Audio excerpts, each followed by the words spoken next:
যারা মৃত্যুর পর কবরের সওয়াল জবাবে বিশ্বাস করেন না অথবা বারজাখে শান্তি অথবা শাস্তিতে যারা বিশ্বাস করেন না, তারা সূরা আনফালের আয়াত নম্বর 50, 51 এবং 52 দেখে নিজেদের ঈমান এবং জ্ঞান দুটোই ঠিক করে নিন। কাফেরদের শাস্তি মৃত্যুর সাথে সাথেই শুরু হয়ে যায়, বারজাখে ওয়েটিং টাইম না। এটা বারজাখে কাফেরদের শাস্তি এবং মুমিনদের শান্তি আছে। আর কাফেরদের এই শাস্তি হলো তাদের কাজেরই পরিণাম।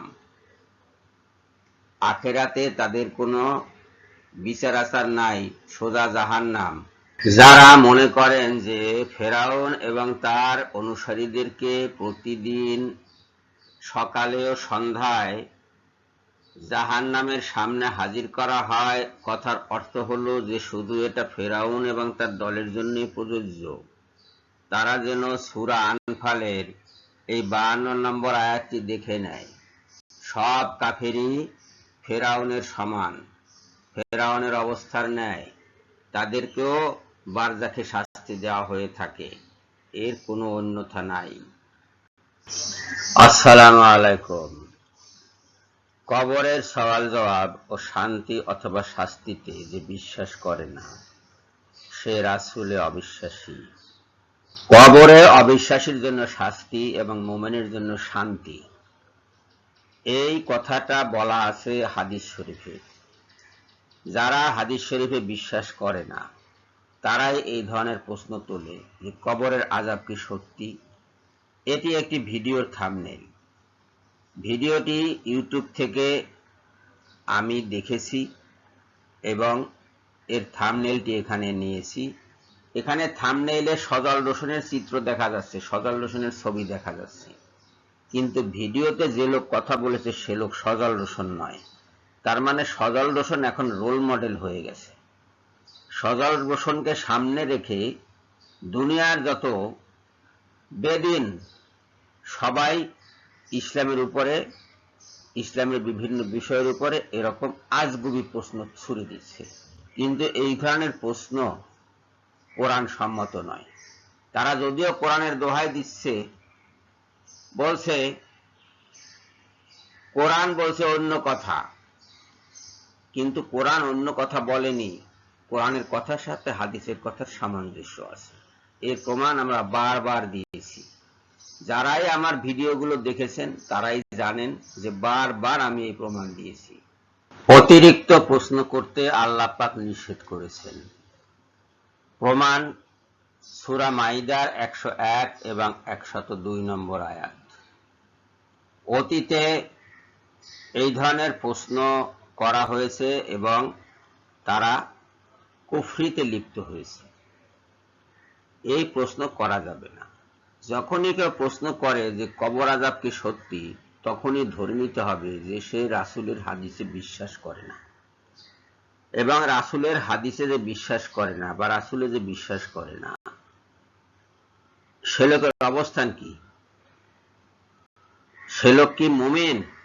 মুমিন নয়। এই অবিশ্বাসী লোকগুলো মনে করে যে কোরআনই একমাত্র বিধিবিধান, ইসলামে আর কিছু নাই, এবং তারা হাদিসকে অস্বীকার করে যে যেহেতু কোরআন আছে আমাদের মাঝে, হাদিস মানার আর দরকার নাই বলে তারা বিশ্বাস করে। কিন্তু তারা সূরা বাকারার 151 নম্বর আয়াত, সূরা আল ইমরানের 164 নম্বর আয়াত এবং সূরা জুমুয়ার 2 নম্বর আয়াত যদি ভালো করে একটু পড়ে নেয়, তাহলেই বুঝতে পারবে যে আল্লাহ পাক রাসূলকে শুধুমাত্র কোরআন দেননি, আরো অনেক কিছু দিয়েছেন, এবং রাসূলও শুধু কোরআন শিক্ষা দেননি মানুষকে, কোরআনের বাইরে আরো অনেক কিছু শিক্ষা দিয়েছেন। তিনি কিতাব শিক্ষা দিয়েছেন, হিকমত শিক্ষা দিয়েছেন, আর শিক্ষা দিয়েছেন যা তারা জানতো না, অর্থাৎ মানুষ যা জানতো না তাই তিনি শিক্ষা দিয়েছেন, আল্লাহর রাসূল। তাহলে এই বিষয়গুলোর ভিতরে শুধু কোরআন পড়ে না, কোরআনের বাইরে এক বিশাল জগৎ আছে, হিকমত আছে এবং অজানা বিষয় আছে। শুধুমাত্র কোরআন নয়, কোরআন মানে কিতাব, শুধু কিতাব নয়, এই কথাটা প্রত্যেককে মনে রাখতে হবে। যারা মনে রাখবে না তারাই হাদিসকে অস্বীকার করবে এবং কাফির হয়ে যাবে। হাদিসে বলা আছে কবরে সওয়াল জবাব আছে, ওনারা অস্বীকার করেন, কিন্তু কবরে যে সওয়াল জবাব আছে এ কথা সত্য। অবিশ্বাসীদের শাস্তি শুরুতেই হয়ে যায়, মৃত্যুর সাথে সাথে তারা জাহান্নামের শাস্তি ভোগ করতে শুরু করে, অবিশ্বাসীরা, কাফের মুশরিকরা। এবং চিতা হলো তার প্রথম ধাপ। চিতার আগুন এমনই এক নির্মম পরিহাস যে সবচেয়ে আপন লোকটি মাথার দিক থেকে এই আগুনটি জ্বালিয়ে দেয় ওই ব্যক্তি। আল্লাহ তাদেরকে এমনি গোমরা করেছেন যে তারা এই কাজটি নিজেদের হাতেই করে থাকে এবং ওখান থেকেই তার শাস্তি শুরু হয়ে যায়। নতুন শাস্তির প্রয়োজন নেই এবং তার কোনো সওয়াল জবাব নাই। যে লোক চিতায় মারা যাচ্ছে তার কোনো সওয়াল জবাব নাই, কিন্তু অন্যভাবে যারা মারা যাচ্ছে তাদের সওয়াল জবাব আছে। এবং যারা মুমিন, সওয়াল জবাব শুধু তাদের জন্য। তারা যদি স্থির থাকতে পারে, প্রশ্নের জবাব সঠিকভাবে দিতে পারে, তাহলে কবরে শান্তি পাবে। প্রশ্নের জবাব যদি সঠিকভাবে দিতে না পারে তাহলে শান্তি পাবে না, শাস্তি শুরু হয়ে যাবে।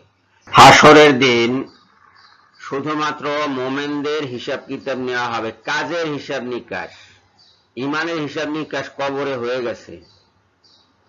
আর কাফেরদের কোনো হিসাব নিকাশ হাসরের দিন হবে না, তাদের হিসাব নিকাশ আগেই হয়ে গেছে এবং তাদের শাস্তি আগেই শুরু হয়ে গেছে।